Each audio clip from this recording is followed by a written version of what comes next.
Buenos días, buenas tardes, buenas tardes con todos. En breve empezamos con la clase. Que se conecten unos cuantos más de sus compañeros. Gracias.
Jóvenes, buenas tardes con todos. Bueno, para empezar con la clase del día de hoy, vamos a empezar también recordando un poco lo que se habló en la clase pasada, ¿no? En el cual habíamos definido algunos componentes básicos de un computador, ¿no? Los cuales habíamos dicho que, por ejemplo, para este tipo de computador que tenemos, sus componentes pues iban en el gabinete y los cuales fueron pues la CPU, el quien se encargaba de hacer todos los procesos de la computadora, ¿no? Todo lo que ingresa y sale de un computador pues ha tenido que ser procesado por la CPU. Luego todos los gráficos que nosotros recibimos como información por parte del computador, pues han sido generados y procesados por la GPU.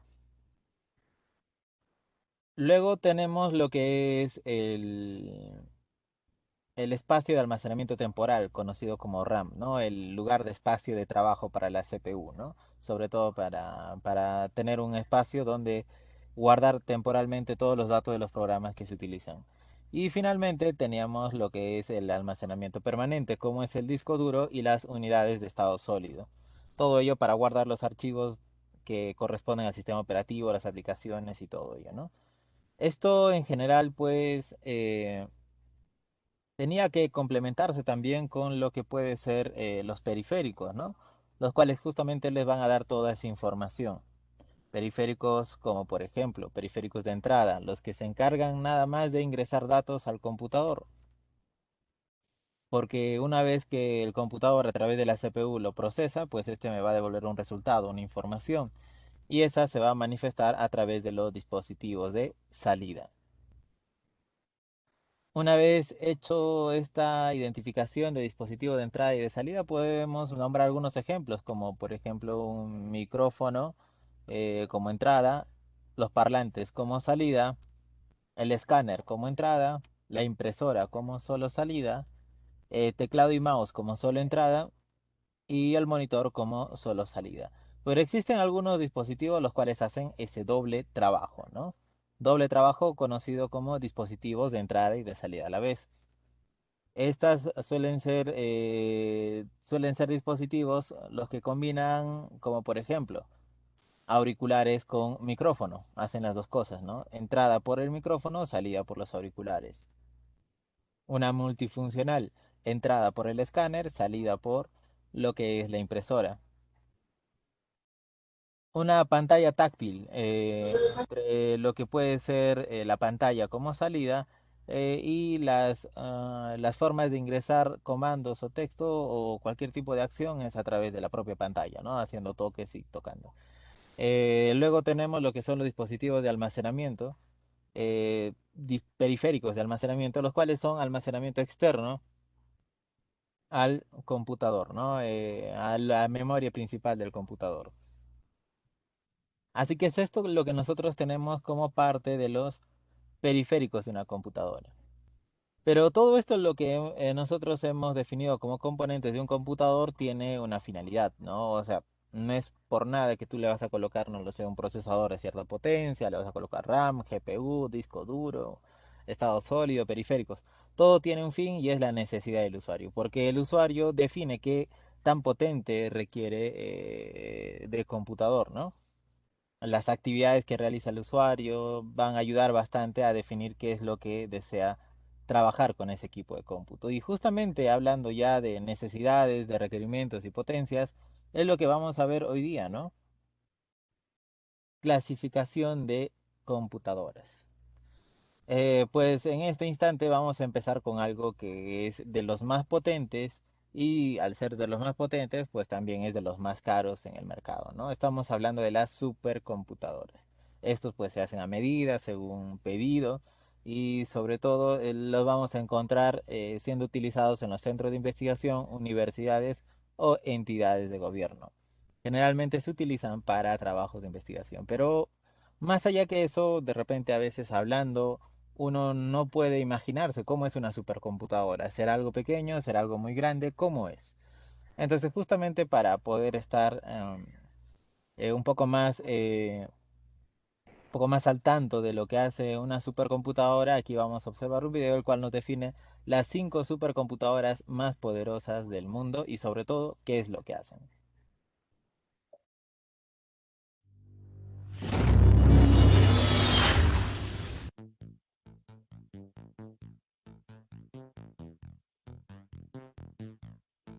Estas son las 5 supercomputadoras más poderosas del mundo.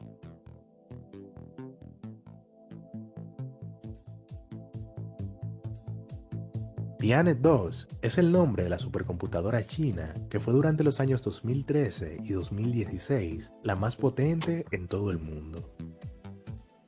Esta fue desarrollada en la Universidad Nacional de Tecnología de Defensa y está equipada con 16.000 nodos, cada uno compuesto de dos procesadores de 12 núcleos que son capaces de almacenar hasta 12 petabytes.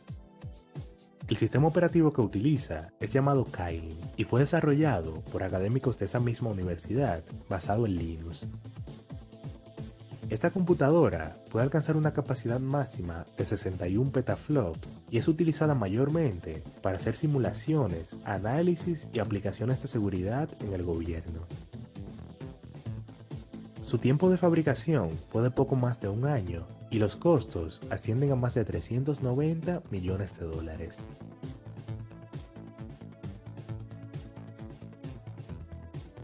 Sierra o ATS-2 es una supercomputadora desarrollada para el Centro Nacional de Seguridad Nuclear de los Estados Unidos. Su objetivo principal es la aplicación predictiva de administración de arsenal de guerra, lo que ayuda a garantizar que haya más seguridad, confiabilidad y efectividad en el uso de armas nucleares que tiene el país. Los procesadores fueron creados por IBM y en conjunto suman más de 1.5 millones de núcleos y una capacidad de procesamiento de 71 petaflops. Aunque esta computadora tiene mucha potencia, es también una de las más eficientes en cuanto a consumo energético, ya que consume solo 11 megavatios.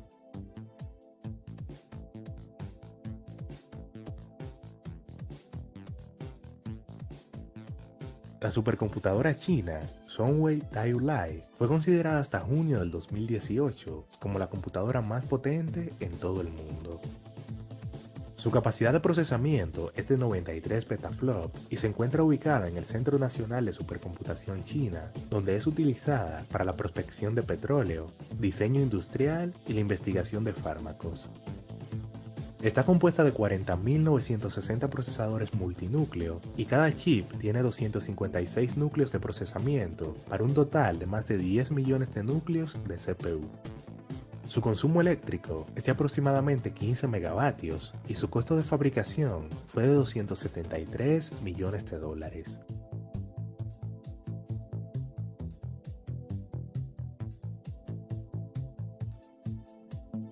La supercomputadora científica más potente creada hasta la fecha es la Summit, elaborada por IBM para el Departamento de Energía de los Estados Unidos.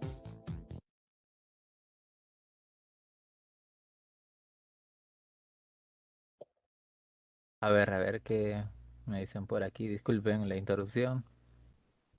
La pantalla de mi computador se congeló. Ah, debe ser porque estás teniendo problemas con la línea de internet. Cuando se comparte video, suele haber un requerimiento más de línea de internet, entonces puede ser que se ha congelado en esa parte nada más.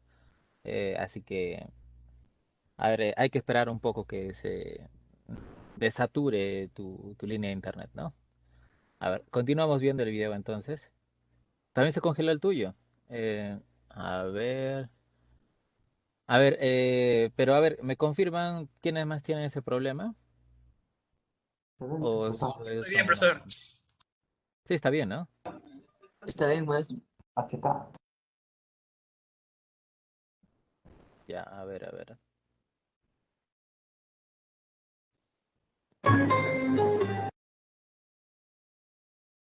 Ah, ya, ya. Ah, de repente es más, digamos, más problema de tu línea de internet que no está tratando de poder reproducir bien las imágenes que estoy poniendo en línea, ¿no? Así que hay que tener un poquito de paciencia, ya de repente se va a regularizar, ¿no? Ya. Vemos entonces este último segmento del cual nos habla del más poderoso del mundo, ¿no? Que en este caso era Summit. Y veamos qué es en qué se utiliza esta toda potencia que tiene este computador. Su velocidad y capacidad de procesamiento son absurdas, ya que según las especificaciones, esta puede alcanzar una capacidad de hasta 200 petaflops, lo que se traduce en 200 cuatrillones de cálculos por segundo. Esta tiene 4.608 servidores, que ocupan el equivalente a dos canchas de tenis. Además, tiene 9.000 procesadores de 22 núcleos y 27.000 tarjetas GPU. El sistema de enfriamiento consume casi 4.000 galones de agua por minuto y el consumo de energía eléctrica al mes es el equivalente al de 8.000 viviendas comunes.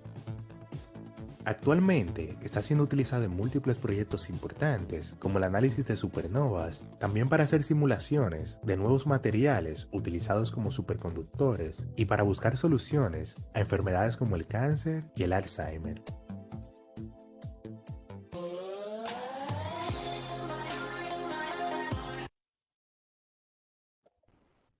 Entonces, acabamos de observar una lista de las 5 supercomputadoras más potentes del mundo y sobre todo a qué se dedican, ¿no?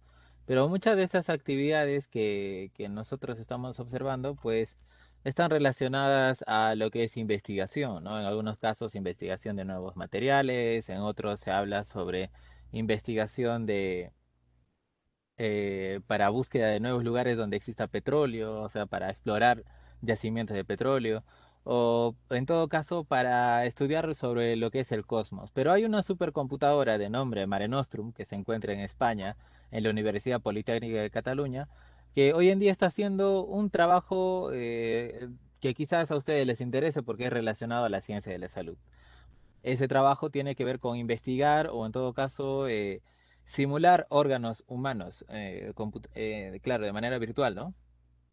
Sobre todo para que a futuro se pueda crear eh, un humano virtual y con ello hacer diferentes pruebas que no se podrían hacer con los humanos de manera física, ¿no? O en todo caso hacerlo mucho más rápido tratando de esperar a ver qué efectos pueda tener la aplicación de ciertas, no sé, medicinas o fármacos en los humanos, ¿no? Entonces el Mare Nostrum, del cual vamos a hablar, pues tiene las siguientes capacidades. Tiene en almacenamiento 14 petabytes, en memoria RAM tiene 390 terabytes y en procesadores tiene 3456 nodos con alrededor pues cada nodo de dos chips Intel Xeon, ¿no? Dos CPUs Intel Xeon Platinum. Como ustedes pueden observar, es una especie de habitación, ¿no? En el cual hay diferentes gabinetes. Estos gabinetes, pues, son los que contienen justamente todos los procesadores en cuanto a almacenamiento o RAM. Todo está interconectado como para que pueda ser utilizado. Pero esto, claro, es a nivel europeo, ¿no? En España. Pero nuestro país tendrá una supercomputadora, pues sí, sí lo tenemos, y es de nombre el Manatí, ¿no? Eh, este se encuentra en el Instituto de Investigaciones de la Amazonía Peruana. Es un computador de alto rendimiento que, aunque no sea comparado al Mare Nostrum en todas esas capacidades, sigue siendo muy superior a lo que nosotros podríamos armar si tuviéramos mucho dinero, ¿no? Un computador de escritorio. Por más top que te puedas comprar de los componentes hoy en día destinados para lo que es un usuario como nosotros, pues no podríamos igualar ese supercomputador que se tiene en este instituto, ¿no? De la Amazonía peruana, el Manatí. Y es pequeño, ¿no? Es, digamos que dos gabinetes de esto nada más. No tiene toda esa cantidad, pero solamente tiene dos, pero lo suficiente como para poder eh, hacer los trabajos de, por ejemplo, investigación en clima, procesar imágenes satelitales, hacer investigaciones sobre flora y fauna en la Amazonía, etcétera, ¿no? Entonces, son dos computadoras, supercomputadoras, que tienen cada uno un trabajo diferente, ¿no? Sobre todo por la potencia que cada uno tiene. Así que para que les quede un poco más claro de qué es lo que se está haciendo con el Mare Nostrum, esta supercomputadora, pues vamos a ver de forma aplicada un video en el cual nos dicen qué es este proceso de simulación, ¿no? Cómo es que se utiliza, qué es lo que están haciendo y pues a ver, de repente de aquí salga uno que pueda utilizar estas supercomputadoras, ¿no? A ver, veamos.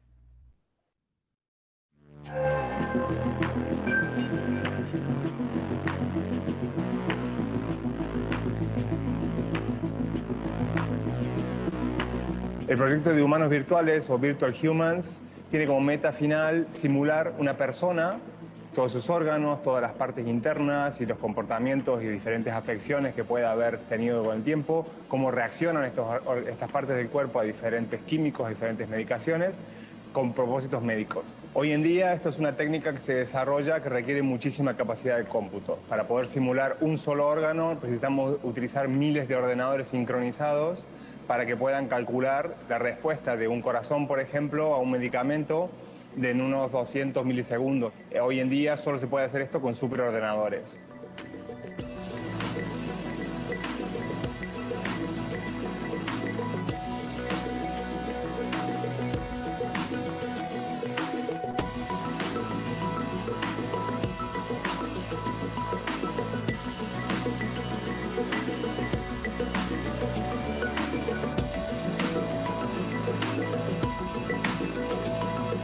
El cuerpo humano tiene varios niveles de funcionamiento y todos son muy importantes. Tenemos desde el nivel de las moléculas y el nivel de las pequeñas partes de la célula, ni siquiera es una célula entera, que hay que simular a nivel químico y que tienen diferentes comportamientos eléctricos.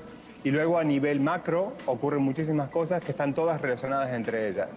Todo esto hace que el sistema sea muy complejo también. Hay que trabajar no solo las diferentes escalas, sino las diferentes físicas. Cada una de estas partes que se tienen que incorporar, la parte eléctrica, la parte física, la parte de fluidos, la parte de lo que ocurre dentro de las células, son diferentes ecuaciones matemáticas que se modelan y se resuelven con la mayor resolución posible numéricamente.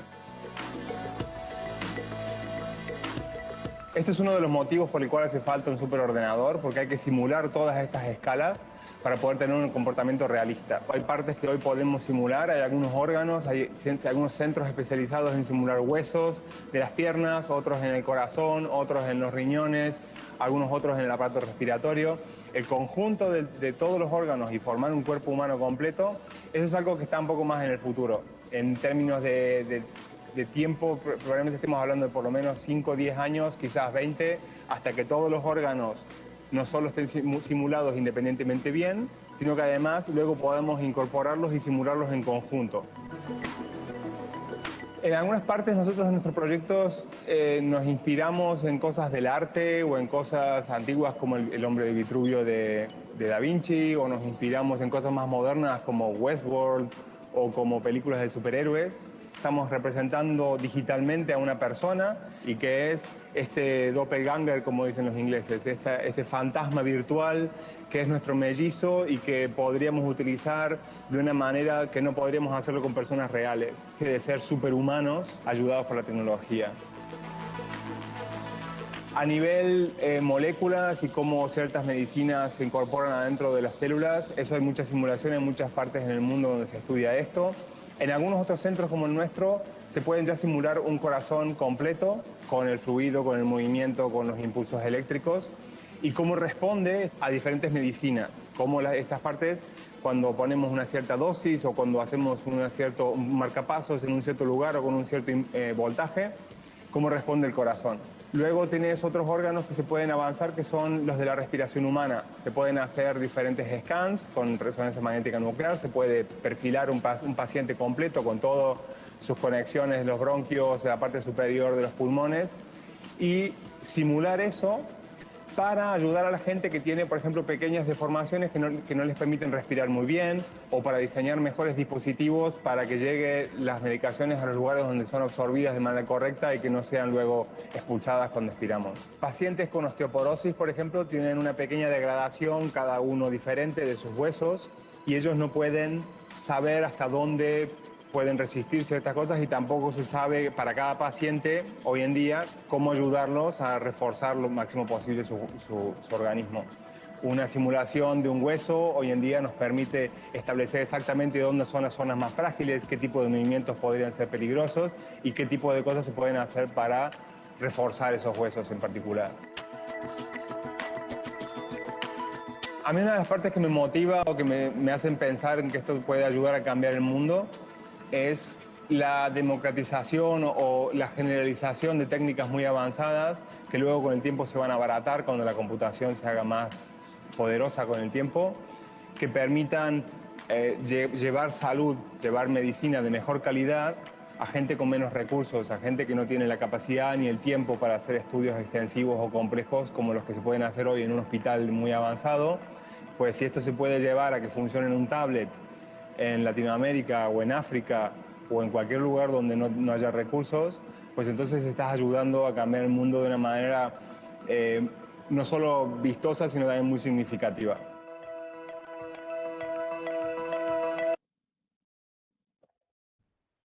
Entonces acabamos de observar un video en el que se ve de forma aplicada, pues, qué es lo que se puede hacer con un superordenador, una supercomputadora, ¿no? Simulación de órganos, como les dije hace un rato, ¿no? Lo que es el estudio del cosmos, investigaciones de yacimiento de petróleo, de materiales, etcétera, etcétera. Sobre todo lo que son procesos de simulación son muy habituales en estos supercomputadores, ¿no? Pero similar a estos supercomputadores existen otros denominados mainframes, que a diferencia de los supercomputadores que se encargan de justamente investigar, de generar estos procesos simulados, las mainframes son ya un poco más prácticas, es decir, estos ya se encargan de algo real, ¿no? Como pueden ser operaciones financieras, operaciones que ocurren, que pueden ser muy sencillas, pero que ocurren miles de veces al día, ¿no? Hasta incluso millones de veces al día. Entonces, las mainframes son estas computadoras que son adquiribles por las grandes corporaciones y necesitan procesar permanentemente gran cantidad de datos o soportar gran cantidad de usuarios. Por eso es que también se le podría resumir como que es un computador de alta potencia para uso comercial, ¿no? Y justamente para tener una idea más clara de todo lo que les estoy explicando, hay un video el cual nos dice sobre todo qué servicios son los que utilizan habitualmente las mainframes, porque no solamente son las actividades financieras como los bancos, sino también posiblemente es, por ejemplo, la compra de pasajes de avión o todo lo que tenga que ver con transacciones u operaciones masivas durante el día. Así que veamos este computador de tipo mainframe cómo nos ayuda en nuestro día a día. A ver, y aquí me preguntan antes de poner el video, ¿la Naval tiene una de esas? No, no tiene una supercomputadora ni tampoco una mainframe, pero sí posiblemente podría adquirir o tiene funcionando servidores. Puede adquirir una mainframe, pero creo que eso sería demasiada capacidad para lo que puede hacer la Unival. Así que la Unival, pues creo que con servidores está correcto, ¿no? Ahora, con respecto al concepto, ¿no? Pero profesor, tú me dices que toda computadora que está en la universidad es una supercomputadora, pero eso es teóricamente.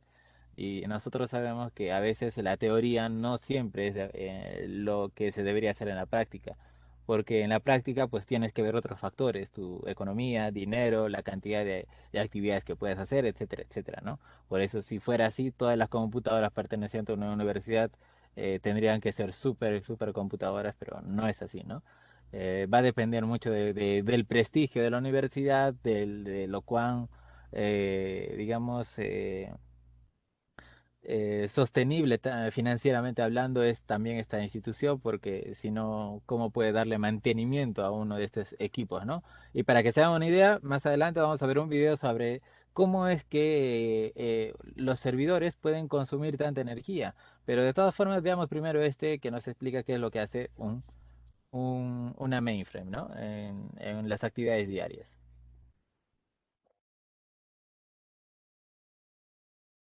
Darse una ducha de agua caliente, sacar dinero en un cajero automático o mirar la previsión meteorológica en nuestro móvil. Desde que nos levantamos realizamos un sinfín de actividades cotidianas que no cuestionamos que funcionen. ¿Pero alguna vez os preguntáis qué es lo que hay detrás de todas ellas? Todas estas acciones diarias son posibles gracias a una tecnología potente y segura, la del mainframe, presente en todos los ámbitos de nuestra vida desde hace ahora medio siglo. Permiten realizar predicciones meteorológicas, gestionan el suministro de agua, nos permiten dar partes de seguros.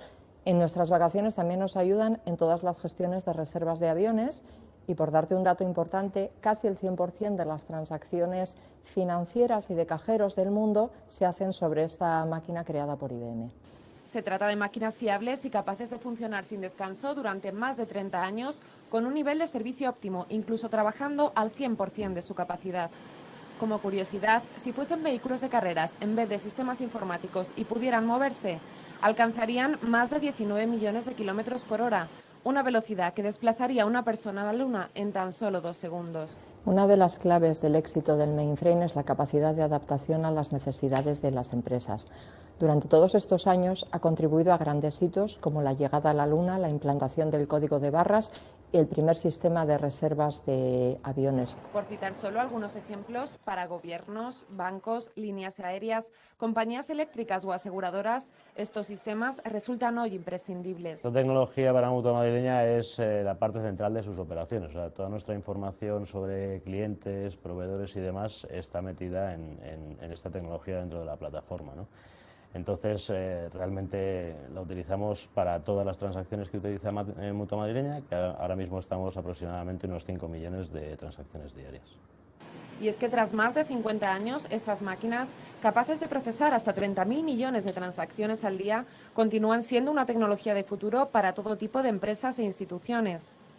Sistemas cognitivos, circuitos ópticos, capacidades híbridas y de gestión de la nube. El futuro trae posibilidades infinitas para el mainframe en multitud de ámbitos.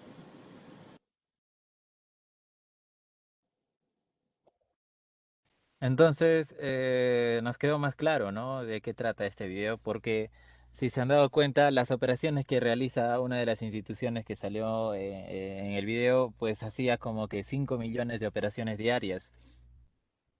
Y esta máquina, una mainframe, podría hacer hasta 30.000 millones de operaciones diarias. Y a pesar de ello, también podía estar funcionando 30 años de manera seguida. Por eso aquí estamos hablando de computadoras que procesan permanentemente gran cantidad de datos y gestionan gran cantidad de usuarios. Por eso las mainframes son, pues, digamos, muy potentes y requieren una gran inversión, a lo cual podrían asumir las grandes corporaciones, ¿no? Pero similar a estas computadoras, a las mainframes, existen otras, de los cuales hemos estado hablando hace un ratito, ¿no? Que son los servidores. Estos servidores son similares a las mainframes, pero poseen menor capacidad y son menos costosas. Por ende, son fabricadas para pequeñas empresas, medianas o grandes, ¿no? Esto de los servidores, nosotros lo podemos entender como que son computadoras generalmente para, por ejemplo, compartir datos, ¿no? Si tú tienes una empresa, tienes una veterinaria, tienes una clínica, vas a manejar datos también de tus clientes, vas a manejar datos de todos los insumos que manejas, de historias clínicas, etcétera, de las citas, o sea, hay una gran cantidad de información que manejas, pero claro, esa información no es eh, millones de transacciones al día como lo que podrías requerir de una mainframe. Pero tampoco va a serte útil una computadora de escritorio. Entonces es allí donde entra a tallar una computadora de tipo servidor, el cual pues lo vas a encontrar de todo tipo, ¿no? Muy grandes, inmensas, de muchos servidores, de miles de servidores y otras que son solamente unos gabinetes, dos gabinetes, como los que puede tener la Uneval. La Uneval en la práctica para los servicios que brinda, como por ejemplo las matrículas en línea, tanto de pregrado como de posgrado, o lo que puede ser el apartado del CEPREVAL en el que ustedes a veces acceden a un examen o simulacro virtual, todos esos servicios que se brinda por su página web, pues requieren de un servidor para poder distribuir y soportar gran cantidad de conexiones al menos por momentos o por ratos, de todos los usuarios o alumnos, cual sea el nivel que estén cursando, ¿no? Entonces, por eso es que los servidores son importantes y también su precio, aunque no sea demasiado barato como para el alcance de nosotros, pero es suficientemente accesible para organizaciones pequeñas, medianas o grandes. Así que hay ciertas definiciones que nosotros podemos entender muy fácilmente cuando se observa un video. Y lo que vamos a ver es diferentes tipos de servidores con esta explicación en el que de repente no es relevante, pero sí te va a ayudar a entender cómo es que funcionan esos servicios que prácticamente nosotros utilizamos día a día, ¿no? Cuando chateamos, cuando enviamos un correo, cuando visitamos una página web, casi siempre detrás de todos estos servicios mínimamente va a estar un servidor. Así que veamos este siguiente video. Buenos y tecnológicos días. ¿Te has preguntado alguna vez dónde se almacenan todos los datos de Internet? Cuando creamos una página web, la información se almacena en los servidores de nuestro proveedor de hosting. Pero, ¿qué es un servidor? Si no sabes qué es o en qué consiste, te lo contamos.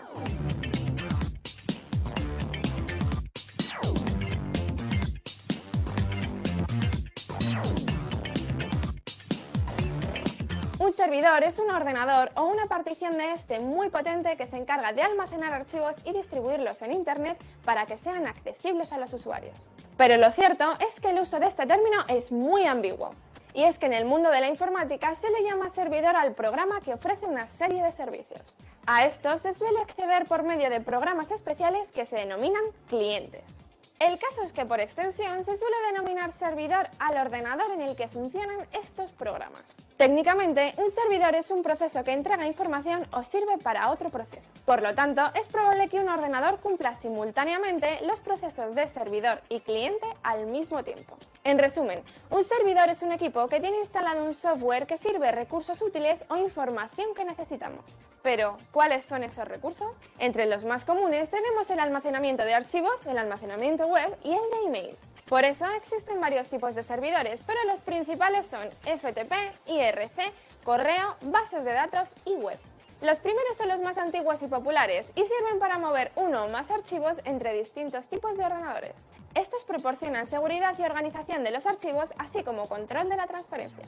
Los servidores IRC o Internet Relay Chat son una opción para aquellos usuarios que buscan discusión en tiempo real. El Internet Relay Chat consiste en varias redes de servidores separadas que permite que los usuarios conecten el uno al otro vía una red IRC. Por su parte, los servidores de correo mueven los emails a través de las redes corporativas y a través de Internet. Para acceder a nuestros emails necesitaremos un cliente como por ejemplo Outlook. Aunque es verdad que muchos usan servicios de webmail como Gmail, que son clientes de correo electrónico y además proveen una interfaz para acceder al mismo. También tenemos los servidores de bases de datos, que podemos llamar la élite de los servidores. Estos surgen de la necesidad de las empresas de manejar grandes y complejos volúmenes de datos. Además, necesitaban compartir información con un conjunto de clientes. Finalmente tenemos los famosos servidores web, que almacenan los archivos HTML de una página y los proporciona a los clientes que los solicitan. ¿Cómo? Haciendo la transferencia de los archivos a través de la red mediante los navegadores. Y este es un servidor y así os lo hemos contado. La semana que viene os hablaré. Entonces acabamos de observar un video el cual ya pues nos da a entender todo lo que viene a ser un servidor, ¿no? Y como les dije, en la práctica, muchos de estos servicios que nosotros utilizamos en diferentes aplicaciones, pues están dadas por un servidor, ¿no? Que de repente también puede estar asociado, trabajando en conjunto con una mainframe, pero es lo que nosotros tenemos para todas las actividades que realizamos. Bueno, tenía otro video Una, para mostrarles. Sí, dime. una pregunta, ¿Google es un servidor, cierto o no? Así es, Google, por todos los servicios que nosotros conocemos como Gmail, Google Drive, por el buscador propio que es viene a ser un repositorio de copias de todas las páginas web en el mundo para justamente tener una agilidad y una respuesta rápida a nuestras consultas, pues necesita de servidores donde guarda toda esa información, ¿no? Y pues bueno, de eso quiero mostrarles este video, el cual habla sobre los data centers. Los data centers que son lugares donde Google guarda la información de todos nosotros prácticamente, ¿no? Sus clientes. Y cómo es que ellos, digamos, resguardan estos datos. Y sobre todo, ¿qué pasa cuando algo falla? ¿Cómo lo solucionan? Y esto es relevante porque la semana pasada, por ejemplo, WhatsApp, los servidores de WhatsApp no estaban funcionando. Y no solo WhatsApp, sino Facebook, Instagram, Messenger, todo ello que, pues bueno, todos utilizamos de alguna u otra forma, no estaba disponible por muchas horas, ¿no? Entonces, este video es muy ilustrativo en ese aspecto. ¿Qué es lo que se hace para poder gestionar los datos, cómo se corrigen algunas cosas y sobre todo darnos cuenta, ¿no? De cómo es un servidor o un data center de un tipo de empresa como lo es Google? A data center is the brains of the internet. The engine of the internet. It is a giant building with a lot of power, a lot of cooling, and a lot of computers. It's row upon row upon row of machines, all working together to provide the services that make Google function. I love building and operating data centers. I'm Joe Cava, Vice President of Data Centers at Google. I'm responsible for managing the teams globally that design, build, and operate Google's data centers. We're also responsible for the environmental health and safety, sustainability, and carbon offsets for our data centers.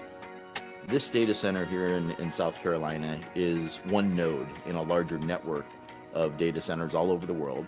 Of all the employees at Google, a very, very small percentage of those employees are authorized to even enter a data center campus. The men and women that run these data centers and keep them up 24 hours a day, 7 days a week, they are incredibly passionate about what they're doing. In layman's terms, what do I do here? I typically refer to myself as the herder of cats. And I'm an engineer, hardware site operations manager. We keep the lights on. And we enjoy doing it. And they work very hard. So we like to provide them a fun environment where they can also play hard as well. We just went past the 3 million man-hour mark for zero lost time incidents. 3 million man-hours is a really long time, and with the number of people that we have on site, that is an amazing accomplishment. Cooled down through our cooling towers and returned back to the data center, and that process just repeats over and over again. To me, the thing that amazes me about Google and the data centers is the pace of innovation and always challenging the way we're doing things. So when people say that innovation in a certain area is done, that we've kind of reached the pinnacle of what can be achieved, I just laugh.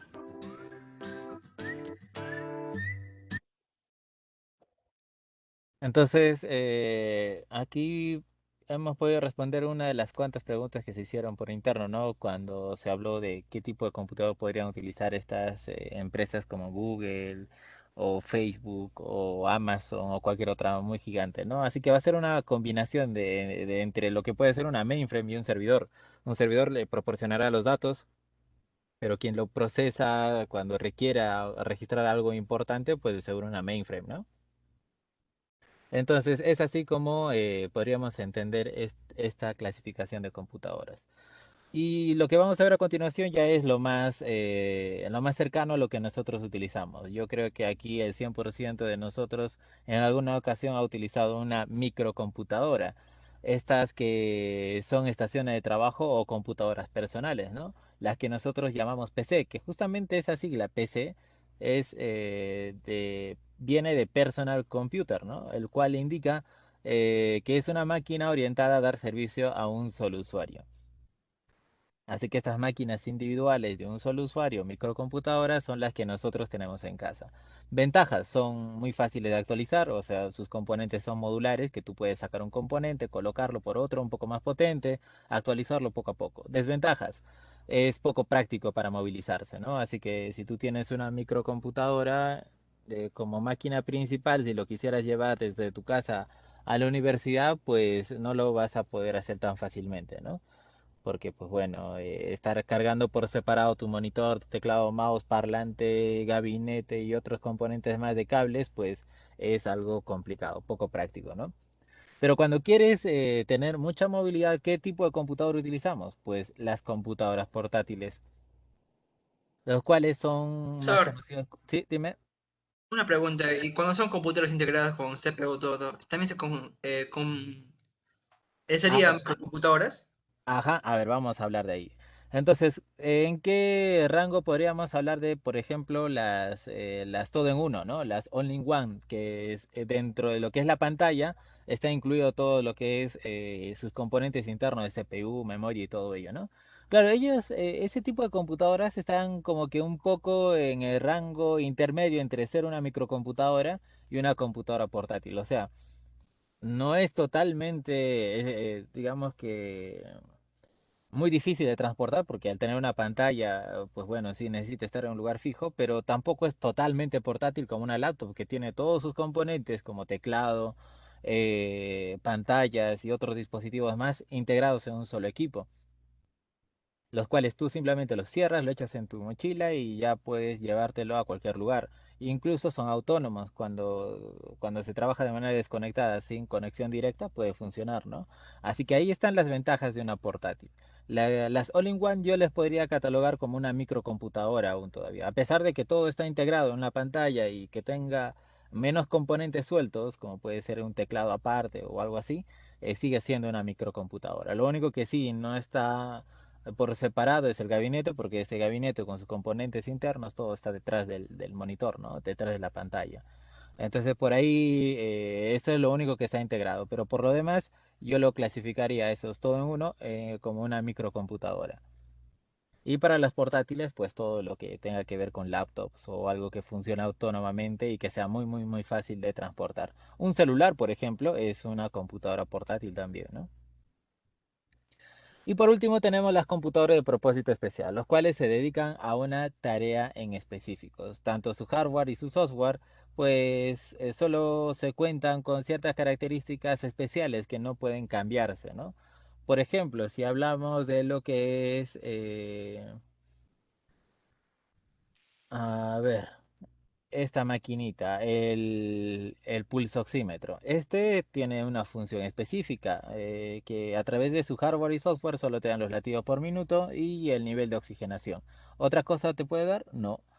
Ni aunque quisieras, porque su hardware solo está diseñado para esas dos cosas, ¿no? Y su software de igual manera están hechas a medida, ¿no? Así que estas son la clasificación de computadoras que nosotros hemos estado haciendo hoy día, ¿no? Y yo lo que le recomendaría ya para el examen es de que tengan en cuenta estos textos o palabras que están en morado y en azul. Como por ejemplo, si yo les hago una pregunta, yo les digo, ¿no? Pedro trabaja en una empresa que utiliza computadoras similares a las que procesan gran cantidad de datos o soportan gran cantidad de usuarios, pero estas son menos capaces y menos costosas. ¿Qué tipo de computadora es la que estaría utilizando Pedro en esa empresa? Servidores. Ah, correcto. La respuesta es servidores, ¿no? ¿Por qué les digo esto? Porque en el momento de darles el concepto, yo les estoy mencionando de que son similares a las mainframes. Por eso es que mencioné que soportan gran cantidad de datos y gran cantidad de usuarios, pero mencionando esto, ¿no? Son similares. Pero también les dije que esa computadora en específico era de menor capacidad y menos costosa. Por eso la respuesta vendría a ser servidor. Si yo les hubiese dicho lo siguiente, ¿no? Pedro utiliza un computador que tiene sus componentes integrados, tanto pantalla, teclado y otros dispositivos, los cuales les hace muy fácil de utilizarlo, incluso de manera de poder controlarlo encima de su regazo. ¿Cuál sería la respuesta? Computadora portátil. Así es, ¿no? Computadora portátil. Si se fijan, entonces, la mayoría de las preguntas van a ser en ese tono, en esa línea, agarrando los conceptos que yo les estoy explicando para luego plantear una pregunta que de ficticio solo va a tener la parte introductoria, pero todo lo demás va a ser conceptual. De práctico, lo único que te podría decir es lo siguiente, ¿no? Pedro va a utilizar el Manatí como computadora para poder procesar imágenes satelitales de su trabajo que está realizando en la universidad. ¿Qué tipo de computador es el que está utilizando Pedro? Mainframe. No, Supercomputadora. Manatí. Claro, hablé de Manatí, correcto. Si hablo de Manatí, pues estamos hablando de supercomputadora. Por eso es que hay que tener en cuenta también los ejemplos que se les da. Si yo hablo de Mare Nostrum, ya directo, supercomputadora. Si hablo de Manatí, supercomputadora. ¿Por qué? Pues porque el docente, quien plantea la pregunta, va a tomar estas dos palabras como referencia, ¿no? Para que pueda justificar también la respuesta como correcta, ¿no? Así que esas son las recomendaciones que yo les haría a jóvenes con respecto a lo que es esta parte de clasificación de las computadoras, ¿no? El glucómetro es una computadora de uso especial, ¿cierto, profesor? Me dice. A ver, el glucómetro es similar a lo que, pues bueno, les mostré, ¿no? De pulsoxímetro, pero claro, orientado a nivel, orientado a medir el nivel de azúcar o de glucosa en la sangre.